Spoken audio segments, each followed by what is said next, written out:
Oke. Hasil dari koordinasi tadi di dalam, Pak? Oke, jadi teman-teman media terima kasih udah mau menunggu. Jadi cepat sekali karena sederhana sekali, kami tidak mau berlama-lama karena to the point. Apa yang dipanggilkan para terlapor, apa yang akan dilakukan oleh Polda Metro Jaya, apakah ini akan segera dilimpahkan atau bagaimana. Tapi pada dasarnya bahwa kami tetap menitik beratkan pada klaster kedua, ya, pada klaster kedua untuk segera dilimpahkan. Itu yang pertama yang kami sampaikan ya kepada pihak Polda Metro, penyidik kami, Kamnek ya. Terus kemudian ada beberapa upaya ya yang dimohonkan oleh pihak klaster pertama terkait pertemuan Bapak Egy Sujana dan DHL ya, Damai Hari Lubis. Itu juga menjadi pembahasan. Itulah kepentingannya kami dipanggil, bahwa kemudian ada permohonan restoratif yang dilakukan pihak terlapor ya. Kami menyambut baik, kami menganggap bahwa ya tidak ada masalah kalau memang itu adalah upaya yang baik yang menuju sesuatu yang kenapa sih kita harus memenjarakan orang, kan itu persoalannya kan. Karena memang aktor intelektualnya di sini saya lihat untuk khusus ijazah S1 Bapak Insinyur Joko Widodo yang berkali-kali sudah disampaikan, baik itu keterangan dari UGM, baik itu keterangan oleh beberapa saksi dan lain sebagainya, masih tetap aja jadi kita uji aja di pengadilan kalau untuk yang itu. Tetapi kalau untuk Bang Egy dan Damai Hari Lubis, kita pertimbangkan hal itu sambil tetap berkoordinasi dengan pihak Bapak. Kalau memang itu dimungkinkan, maka kami tetap akan mengikuti apa arahan dari Bapak ya, tentunya Pak Insinyur Joko Widodo sebagai pelapor utama. Karena kami ini melihat bahwa apa yang kita laporkan kan berbeda tuh dengan Bapak, adalah ada delik aduan absolut ya, dan ada delik umum. Sehingga itu perlu kita kaji dulu bersama, berdiskusi bersama Polda Metro. Dan ini akan berlanjut terus kita berdiskusi karena permohonan juga sudah ada ya. Ya kita sisa merespon sebenarnya. Tapi apapun itu kami tetap menunggu konfirmasi dari Bapak Insinyur Joko Widodo ya. Seperti apa nantinya, apakah kita ikut dalam perdamaian tersebut. Tetapi apapun itu, Pradi Bersatu khususnya ya, tetap merespon baik segala sesuatu yang baik untuk bisa kami diskusikan dan duduk bersama. Nanti bila mana memang pihak dari Bang Egy dan Bang Damai Hari Lubis, karena beliau juga senior saya ya, Bang Egy ya, jadi kami merespon baik. Kami akan mempertimbangkan seluruhnya untuk bisa dilakukan restoratif justice. Artinya kita tidak menutup pintu untuk itu, namun kami tetap berkoordinasi dengan Bapak ya di sini sebagai korban yang memang betul-betul difitnah, dilecehkan, body shaming yang bertahun-tahun, nggak kayak yang lain ya kan, baru 1 minggu 2 minggu udah keberatan gitu. Tapi kalau Bapak itu 10 tahun hidupnya itu ya. Tetapi apapun itu kita hadapi. Untuk laporan-laporan yang baru kita juga hadapi, kita juga berkonsultasi bahwa nanti jatuhnya di mana itu terserah penyidik ya. Dan di mana letak kesalahannya kita betul-betul harus periksa tuh, di mana penghinaan dan apakah memang seorang Roy, Mas Roy yang terhormat itu masih memiliki nama baik gitu loh. Karena statusnya pada saat dia membuka laporan itu minta jadi tersangka, dan ini adalah pertanyaan yang paling substansial yang akan dilakukan oleh penyidik, bahwa ketika penetapan tersangka apakah itu masih memiliki nama baik. Nah itu perlu ahli itu. Ya kan, apakah seorang yang berstatus tersangka yang notabene ketika kemudian kita berbicara tindak pidana, ketika mendapatkan unsur ada tindak pidananya, berarti pelaku kejahatan. Nah kalau pelaku kejahatan masih memiliki nama baik nggak? Nah itu ya kita serahkan pada penyidik nanti untuk laporan Mas Roy ya. Saya menanggapi itu. Terus kemudian kalau untuk Bang Egy, ES dan DHL, Damai Hari Lubis ya, kawan-kawan kita juga, kita lihat karena memang saya melihat ada hubungan batin yang erat antara Bapak Insinyur Joko Widodo dan Bang ES ya. Dibuktikan bahwa pada saat pencalonan di Wali Kota Solo, kemudian Gubernur DKI, Bang Egy adalah tim. Bang Egy adalah tim di situ. Tetapi apapun itu, ya kita kembalikan kepada Bapak di Solo. Nanti coba akan kami komunikasikan juga dengan Bapak nanti di Solo ya. Karena saya juga tidak bisa mengambil keputusan, walaupun memang Pradi Bersatu itu adalah daihat saat ini. Untuk Bapak Insinyur kita menjaga Presiden ke-7 saat ini, baik dari segi hukum, apapun yang menimpa beliau, kita akan hadapi. Gitu. Tidak hanya pada tim kuasa hukumnya, berbeda ya. Tim kuasa hukum dengan tim hukum yang kami ada untuk Bapak Insinyur Joko Widodo. Ya, selanjutnya Jadi Bang, tadi apa aja sih hasil dari disampaikan oleh penyelidik tadi? bahwa sudah diajukan surat, apakah Pradi Bersatu dan pelapor yang lain berkenan untuk RJ ya.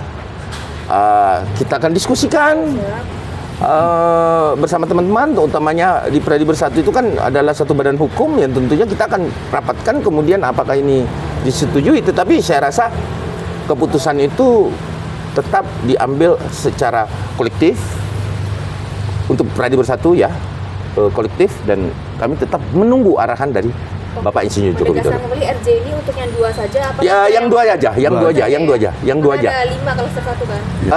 Ada 5. Ya. Tetapi kalau Pradi Bersatu, karena dia adalah organisasi advokat, kami memikirkan juga nih ada satu nih advokat, ya kan? Apapun itu, Siapa itu dampaknya tidak bagus ya. Ada berinisial siapa? K. Ya, Kurniati Royani. ya betul. Jadi beliau juga adalah seorang advokat. Saya rasa di dunia advokat tidak boleh lah. Berarti Kami juga dibuka peluang untuk RJ ya? kalau Pradi Bersatu membuka pastinya, tapi tetap menunggu arahan dari Bapak ya. Ya, nggak tahu dari Samuel Sauken mungkin bisa menyampaikan dari Bapak. Baik, saya mungkin sedikit saja menjelaskan.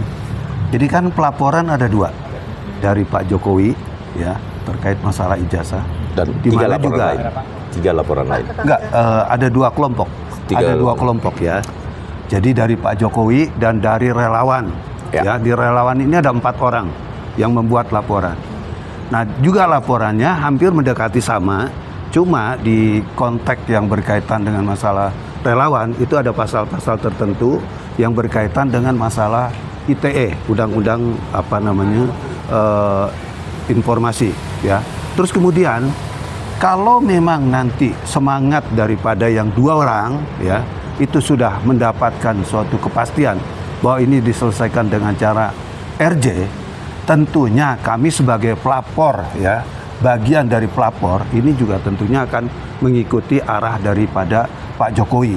Kalau memang nanti misalnya kemudian juga yang lain 3 mengikuti arus seperti itu, kami tidak keberatan. Karena tadi juga saya sudah sampaikan, 5 orang ini adalah bagian, bukan aktor utama dari kasus ijazah palsu ini.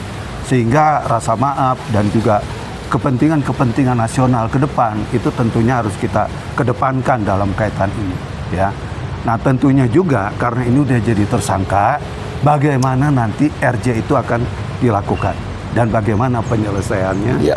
Lanjutnya kita akan informasikan lagi. Gitu. Jadi 2 poin itu saja disampaikan oleh penyidik tadi, Pak. Dan apakah ini masih di ranah kepolisian ya atau masuk ke ranah penuntutan? Karena RJ yang diperbolehkan oleh KUHP yang baru juga bisa dilaksanakan di penuntutan.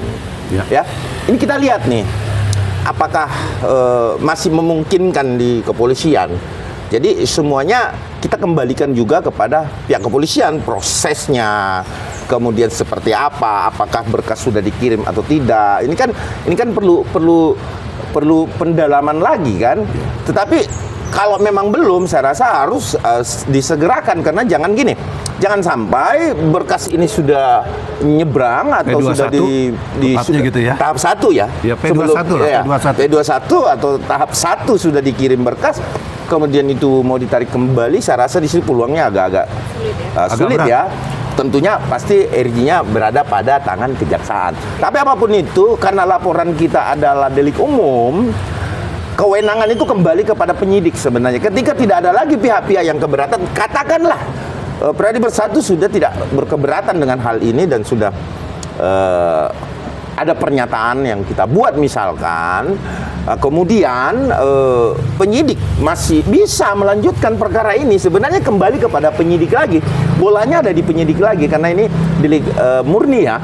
Sangat berbeda dengan delik aduan absolut, artinya ketika dicabut selesai gitu lah. Nah, baik dari pihak Pak Samuel Soken maupun dari Pradi Bersatu itu seperti apa nanti menyikapinya, kembalikan lagi kepada penyidik. Tetapi apapun itu, kalau itu koordinasi yang melingkar sudah dilaksanakan oleh Bapak Pak Insinyur Joko Widodo, maka kami apresiasi semua hal yang baik, kami tetap apresiasi untuk bisa melaksanakan hal-hal yang baik, tentunya seperti itu. Nanti kalau Pak Jokowi sudah memberikan mandat untuk hak ini damai, dari Pradi Bersatu dan pelaporannya akankah mengirimkan dokumen RJ ke polisi untuk? Oh pasti. Kami kalau ini yang terbaik menurut Bapak, maka kami tidak segan-segan untuk melakukan itu secepatnya ya. Secepatnya kami akan laksanakan itu. Bahwa ini adalah perintah dari Bapak Insinyur Joko Widodo, walaupun itu adalah hak anak bangsa ya, tetapi kami melihat kecintaan kami terhadap beliau, dan kami nggak usah diragukan lagi soal itu. Kami adalah militan untuk Pak Insinyur Joko Widodo. Soal tanggapan yang tadi kuasa hukum, memang sebagai kuasa hukum dan beberapa terlapor yang dilaporin oleh Roy Suryo, itu ada berapa sih yang abang jadi kuasa hukumnya, berapa terlapor? Siapa saja? 7. Intinya 7. Ke-7-7-nya adalah menunjuk tim hukum dan dibuat tim hukum RJ2 ya, kalau nggak salah ya Pak ya, atau relawan Jokowi, bahwa tim hukum RJ2 ini yang berafiliasi pada Pradi Bersatu, yang saat ini Pradi Bersatu juga ada Penkum namanya, Posko Penegakan Hukum.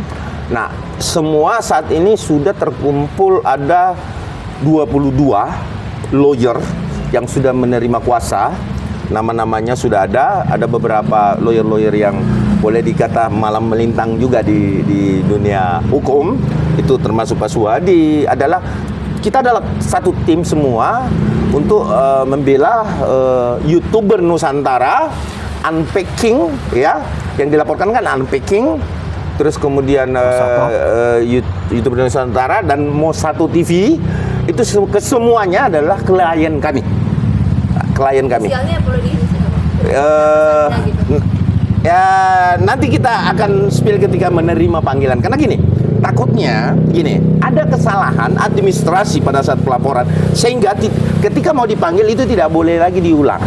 Artinya siapa saja yang akan dipanggil nanti, itu yang pada saat ada pemanggilan klarifikasi dulu, itu pasti kita. Tapi yang jelas adalah YouTuber Nusantara itu beranggotakan ada 7 orang ya. Terus kemudian ada salah satu podcaster juga atau YouTuber. Terus kemudian ada satu nih yang menarik, inisial F. 9. Iya, ada beberapa. Ada 9. Iya, karena digabungkan antara laporan Demokrat dan laporan Roy Suryo. Nah, seperti itu. Nah, jadi ini counter attack-nya gitu ya. Ya, jadi teman-teman bisa melihat tuh counter attack-nya seperti itu. Jadi laporan Partai Demokrat juga berbeda tuh. Nah, ada 4 nama. Kalau yang di YouTuber Nusantara 7 totalnya. 7. Tetapi apapun itu ya, yang ada yang menarik. Ada inisial F tadi ya. Ada inisial F yang itu sangat saya rasa memang dia bukan bagian dari YouTuber Nusantara, tetapi dia juga ikut dilaporkan. Inisial F ini. Nah, inisial F. Ya? Benar Firdaus Wibowo nggak sih? Nah, itulah yang saya ya mungkin teman-teman wartawan lebih mengerti itu ya.